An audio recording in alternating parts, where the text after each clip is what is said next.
जी हाँ, नमस्कार दोस्तों। मेरा नाम अनमोल कुमार और आप सभी लोगों का स्वागत है आपके अपने यूट्यूब चैनल एडमिन लक्ष्य पर।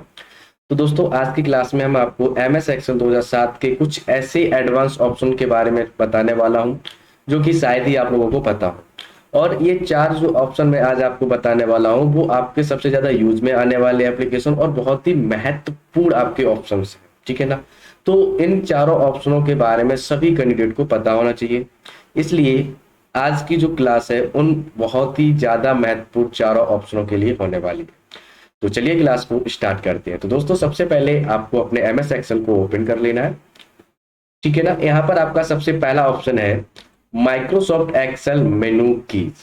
माइक्रोसॉफ्ट एक्सेल मेन्यू कीज, ये ऑप्शन पहली बात तो मिलेगा कहां पर और इसका काम क्या होता है। तो ये जो आपका ऑप्शन है माइक्रोसॉफ्ट एक्सेल होम मेनू की मेनू कीज, ये आपको ऑफिस बटन पे जाके यहाँ पर एक्सेल ऑप्शन पे मिलेगा और यहाँ पर आपको एडवांस सिलेक्ट करना है। क्या करना है? एडवांस। एडवांस को सिलेक्ट करने के बाद यहाँ पर नीचे आपको ड्रैग करना है। ड्रैग करने के बाद आपको यहाँ पर सबसे नीचे यहाँ पर दिखाई देगा माइक्रोसॉफ्ट एक्सेल मेनू की। यहाँ पर आपको बाय डिफॉल्ट स्लैश लगा मिलता है। क्या मिलता है? स्लैश। इससे होता क्या है चलिए मैं बताऊं। यहाँ पर मैंने स्लैश लगा रखा है और ओके कर दिया। जब आप अपने कीबोर्ड में स्लैश बटन को प्रेस करते हो, जैसे ही आप स्लैश बटन को प्रेस करोगे वैसे ही आप यहाँ पर देख सकते हो क्या आपके एक्सेल के अंदर क्या हुआ। यहाँ पर कुछ शॉर्टकट कीज आपको यहाँ पर दिखेंगी। देखो, जैसे आपको अगर ऑफिस बटन पे जाना है तो कीबोर्ड में एफ बटन दबाए, है ना। आपको होम टैब में जाना है तो एच, इनसाइड में एन, पेज लेआउट में पी, है ना। तो आप जिस भी टैब में जाना चाहते हो उसके लिए यहाँ पर कुछ मेनू कीज दिए, शॉर्टकट कीज। ठीक है ना? जैसे मुझे मान लीजिएगा पेज लेआउट टैब में जाना है तो पेज लेआउट टैब के लिए हम कीबोर्ड में क्या प्रेस करें? पी। अब P press page layout tab में जाने के बाद आपको किस ऑप्शन पे जाना है, जैसे मार्जिन पे जाना है, ओरिएंटेशन पे जाना है, साइज पे जाना है, किस पे जाना है आपको। तो मैंने कहा यहाँ पर मुझे जो जाना है वो जाना है, मान लीजिएगा मार्जिन पे। तो मार्जिन के लिए हमें किस पे क्लिक करना है? एम बटन कीबोर्ड में। ठीक है ना? जैसे ही आप मार्जिन पे क्लिक एम बटन दबा दोगे कीबोर्ड में, वैसे ही आपके मार्जिन से संबंधित ऑप्शंस आ जाते हैं। तो जो आपका पहला ऑप्शन है माइक्रोसॉफ्ट ऑफिस एक्सेल मेनू की जो है ना, इसका ऑप्शन समझ में आ गया होगा। ठीक है ना? आप स्लैश ना रखे, आप इसकी जगह कोई दूसरा भी कर सकते हो। जैसे मान लीजिए मुझे स्लैश नहीं, मैंने कहा यहाँ पर मैं जैसे ही कीबोर्ड में कॉमा बटन प्रेस करूं तो हमारे ये ऑटोमेटिक माइक्रोसॉफ्ट एक्सेल की जो शॉर्टकट कीजें हैं वो ओपन हो जाए। तो मैंने यहाँ पर कॉमा लिखा और यहाँ से ओके कर दूंगा।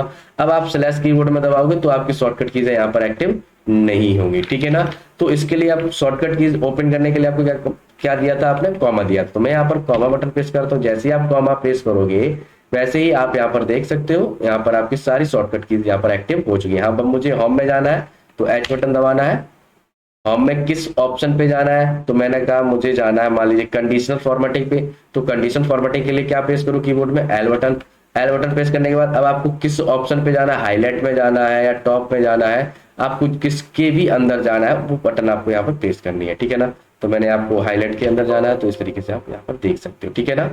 तो ये था आपका पहला Microsoft Excel menu keys. I hope आपको ये ऑप्शन समझ में आ गया होगा। तो नेक्स्ट ऑप्शन की तरफ बढ़ते हैं। नेक्स्ट ऑप्शन है आपका after pressing inter move selection. मतलब यहाँ पर जब भी आप कोई सिलेक्शन करते हो वैसे ही आपने यहाँ पर देखो, मैं कुछ यहाँ पर मैंने लिखा और एंटर बटन दिया। तो जैसे ही आप एंटर बटन देते हो तो जो आपका सिलेक्शन है वो आपका कहाँ हो रहा है? नीचे हो रहा है। देखो मूव कहाँ कर रहा है, देखो मैं एंटर बटन दबाता हूँ नीचे मूव कर रहा है। इस तरीके से देखो हो रहा है कि नहीं हो रहा। अब आप चाहते हो कि जैसे ही हम एंटर बटन दबाएं, यहां पर जैसे ही हम एंटर बटन दबाएं वैसे ही ये मूव नीचे ना हो, ये हमारा राइट साइड हो, मतलब इस साइड हो मूव। ठीक है ना? नीचे ना आए। तो इसके लिए आपको क्या करना है? एक माइक्रोसॉफ्ट एक्सेल के अंदर एक सेटिंग्स होती है जिसका नाम है after pressing enter move selection. आपको क्या करना है? इस पे जाकर इसकी डायरेक्शन को लगा देना है। आप किधर चाहते हो? टॉप में चाहते हो, एंटर बटन दबाए तो टॉप में जाए या लेफ्ट में जाए या राइट में जाए, डाउन में जाए। हालांकि बाय डिफॉल्ट जो आपका एमएस एक्सेल है वो आपको डायरेक्शन डाउन की देता है। किसकी देता है? डाउन की देता है। अगर आप चाहते हो कि हम एंटर बटन दबाएं तो हमारा कर्सर पॉइंट किधर जाना चाहिए? राइट साइड जाना चाहिए। तो इसके लिए आपको इस ऑप्शन को क्या करना है? इस ऑप्शन पे जाना है और इसकी डायरेक्शन को दे देना। कैसे देना है? सबसे पहले आपको ऑफिस बटन पे जाना है, फिर यहाँ पर आपको एक्सेल ऑप्शन पे आना है। एक्सेल ऑप्शन पे आने के बाद आपको यहाँ पर एडवांस में आना है। कहाँ आना है? एडवांस में। यहाँ पर सबसे पहला ही ऑप्शन मिलेगा जिसका नाम है आपका after pressing enter move selection. यहाँ पर देखो डायरेक्शन क्या दे रखी है? डाउन दे रखी है ना। मैं डाउन नहीं, मैं यहाँ पर लेता हूँ राइट साइड। मैंने राइट पे क्लिक किया और यहाँ से कर दूंगा ओके। अब आप यहाँ पर देखो कि आप कोई भी अगर आप वर्ड लिखते हो और जैसे ही आप एंटर बटन दबाओगे तो आपका जो सिलेक्शन है वो किस तरफ हो रहा है? देखो एंटर प्रेस करने के बाद देखो राइट में हो रहा है, इस तरीके से हो रहा है कि नहीं हो रहा? ठीक है ना। अब आपके माइंड में डाउट होगा कि हमें कैसे पता चले कि आप एंटर बटन दबा रहे हो, तभी आप हो सकता है टैब बटन दबा रहे हो। तो इसके लिए देखो मैं आपको एक ऑन स्क्रीन कीबोर्ड यहाँ पर एक्टिव कर लेता हूँ। यहाँ पर देखो ये रहा मेरा कर्सर पॉइंट, ठीक है ना। मैंने यहाँ पर कुछ बटन लिखी। अब मैं यहाँ पर देखो एंटर बटन दबा रहा हूँ। जैसे ही आप एंटर बटन में देखो दबाता हूँ वैसे ही आपका कर्सर पॉइंट किधर मूव किया? राइट साइड किया। ऐसे ही आप कुछ और लिखो, फिर एंटर बटन दबाओ, देखो किधर मूव कर रहा है? जिस तरफ आप लिख रहे हो ना, देखो लिखा और मैंने एंटर बटन दबाया, मूव की तरफ कर रहा है ना। तो आप इस तरीके से आप अपने कर्सर पॉइंट को राइट में, अब मुझे मान लीजिए टॉप में ले जाना है। किधर ले जाना है? टॉप में। या टॉप में नहीं, मुझे लेफ्ट में लाना है। तो लेफ्ट के लिए हम क्या करेंगे? ऑफिस बटन पे जाएंगे। ऑफिस बटन पे जाने के बाद यहाँ पर आपको क्या लेना है? एक्सेल ऑप्शन पे जाना है, एडवांस में जाना है और यहाँ पर राइट की जगह हम क्या ले लेंगे? लेफ्ट ले लेंगे और यहाँ से हम क्या कर देंगे? इसे ओके कर देंगे इस तरीके से। अब आप अपने कीबोर्ड में कुछ भी वर्ड लिखोगे, जैसे मैंने ये वर्ड लिखे, अब एंटर बटन प्रेस करूंगा तो देखो कर्सर पॉइंट किधर कर रहा है? लेफ्ट साइड कर रहा है ना। देखो इस तरीके से, समझ में आ गया ना। तो इस तरीके से आप इसे जिधर चाहो उधर आप इसे मूव करा सकते हो, ठीक है ना। हालांकि बाय डिफॉल्ट आपको कैसा मिलता है? डाउन का मिलता है। तो हम इसे क्या करेंगे? ऑफिस बटन पे जाके एक्सेल ऑप्शन पे आएंगे, एडवांस पे आएंगे और यहाँ से हम क्या कर देंगे? इसे डाउन कर देंगे और यहाँ से ओके कर देंगे इस तरीके से। अब आप कुछ भी लिखोगे तो अब एंटर बटन दबाओ तो डाउन में ही आएगा, देखो आ रहा है। तो इस तरीके से आपका जो आपका नेक्स्ट ऑप्शन था जिसका नाम था after pressing enter move selection. तो आई होप आपको ये ऑप्शन भी अच्छे से समझ में आ गया होगा। क्या आपको इन दोनों ऑप्शनों के बारे में पहले से पता था? अगर आपको पहले से पता था तो कमेंट में यस टाइप करें, अगर नहीं पता था तो नो टाइप करें। चलिए नेक्स्ट ऑप्शन की तरफ बढ़ते हैं। नेक्स्ट ऑप्शन है आपका R1C1 रेफरेंस स्टाइल। मतलब R1C1 रेफरेंस स्टाइल, जैसे मान लीजिएगा मैं यहाँ पर, आप लोग यहाँ पे देख सकते हो ये जो आपके कॉलम है, ये क्या है? ये कॉलम होते हैं। क्या होते हैं? कॉलम होते हैं। तो कॉलम अभी किस में आ रहे? ABC में आ रहे कि नहीं आ रहे? ये आपके क्या है? रो है। क्या है? तो रो है। तो रो आपके देखो 1 2 3 4 में आ रहे। जब आप यहाँ पर किसी भी सेल को सिलेक्शन करते हो तो यहाँ पर आपको देखो सेल एड्रेस क्या दे रहा है? H3। क्या दे रहा है? H3 दे रहा है। क्या दे रहा है? H3। अब H3 का मतलब क्या? H वाला कॉलम है और 3 वाला रो है। ऐसे ही आप यहाँ पर, मैंने इस सेल को सिलेक्ट किया तो यहाँ पर क्या दे रहा है? E5। E5 का मतलब क्या है? E वाला कॉलम है, F वाला रो है। क्या आप इनकी जो रेफरेंस स्टाइल्स हैं वो आप चेंज करना चाहते हो? अगर आप इसकी रेफरेंस स्टाइल चेंज करना चाहते हो तो आप कर सकते हो। कैसे करना है? मैं यहाँ पर जाऊंगा MS ऑफिस बटन पे और यहाँ पर एक्सेल ऑप्शन पे और आपको आना है फार्मूलाज में। कहाँ आना है? फार्मूलाज में। फार्मूलाज में आने के बाद यहाँ पर आपको वर्किंग विद फार्मूलाज के अंदर आपको पहला ऑप्शन मिलेगा R1C1 रेफरेंस स्टाइल। मैं यहाँ पर इसे एक्टिव कर दूंगा। जैसे ही आप इसे एक्टिव करोगे और यहाँ से ओके कर दोगे वैसे ही आप यहाँ पर देख सकते हो जो आपके कॉलम ABCD में आ रहे थे वो अब किस में आ रहे हैं? 1 2 3 4 में आ रहे। किस में आ रहे हैं? 1 2 3 4 में आ रहे। तो ऐसे ही आप रो या कॉलम की जो रेफरेंस स्टाइल है वो चेंज आप कर सकते हो। लेकिन इसमें अंतर क्या है? अभी आपको देखो देखने को मिलेगा अंतर जैसे यहाँ पर देखिए मैं किसी भी कॉलम को, सेल को सिलेक्ट करता हूं। अब मुझे इसका सेल एड्रेस क्या दिखाई दे रहा है? R3C4। R3C4 R3C4 का मतलब क्या है? रो जो है वो तीसरा है और कॉलम जो है वो आपका चौथा है। ऐसे ही मैंने इसे सिलेक्ट किया तो यहाँ पर क्या कह रहा है? R3C7। R3C7 का मतलब क्या है? आर जो रो है वो आपका तीसरा है और कॉलम जो है वो आपका 7 है। तो आप इस तरीके से इनकी जो डिफरेंस स्टाइल्स हैं वो भी आप चेंज कर सकते हो, ठीक है ना। हालांकि जो बाय डिफॉल्ट रहता है वो आपको ABC रहता है। अगर आपके कोई भी फ्रेंड सर्कल में कुछ इस प्रकार से अगर आपकी छेड़खानी MS ऑफिस के अंदर कर देता है, एक्सेल के अंदर कर देता है, तो आपको इस तरीके से उसे सही कर लेना। कैसे? देखिए यहाँ पर आपको जाना है ऑफिस पे, एक्सेल ऑप्शन पे आना है, प्लस आपको यहाँ पर फॉर्मूलाज में आना है और यहाँ पर जो R1C1 रेफरेंस स्टाइल है इसे हम क्या कर देंगे? डीएक्टिव कर देंगे और यहाँ से ओके कर देंगे इस तरीके से। अब आपका देखो सेम टू सेम वैसा ही हो चुका है। ओके, तो आई होप आपको ये ऑप्शन भी समझ में आ गया होगा। नेक्स्ट एंड फाइनल ऑप्शन की बात करते हैं जिसका नाम है enable fill handle and handle and cell drag and drop, बहुत ही ज्यादा यूज में आने वाला ऑप्शन है, ठीक है ना। और इसका यूज जो है ना बहुत ही ज्यादा किया जाता है एमएस एक्सेल के अंदर, ज्यादातर केसेस में ड्रैग ही किया जाता है। क्या किया जाता है? ड्रैग किया जाता है। अगर आप माइक्रोसॉफ्ट एक्सेल चला रहे हो और आपके में ड्रैग नहीं हो रहा है, तो उसके लिए जो मैं आज आपको एक सेटिंग्स इसके बारे में बताने वाला हूं, उसे आप ध्यान से समझ लीजिएगा, आप ड्रैग करना स्टार्ट कर सकते हो उसमें, ठीक है ना। क्या देखो, जैसे मान लीजिए मैं यहाँ पर कुछ लिख रहा हूं, मैंने यहाँ पर 1 लिखा, 2 लिखा, एक मिनट, 1 लिखा और यहाँ से मैंने 2 लिखा, और इन दोनों को मैंने सिलेक्ट किया इस तरीके से।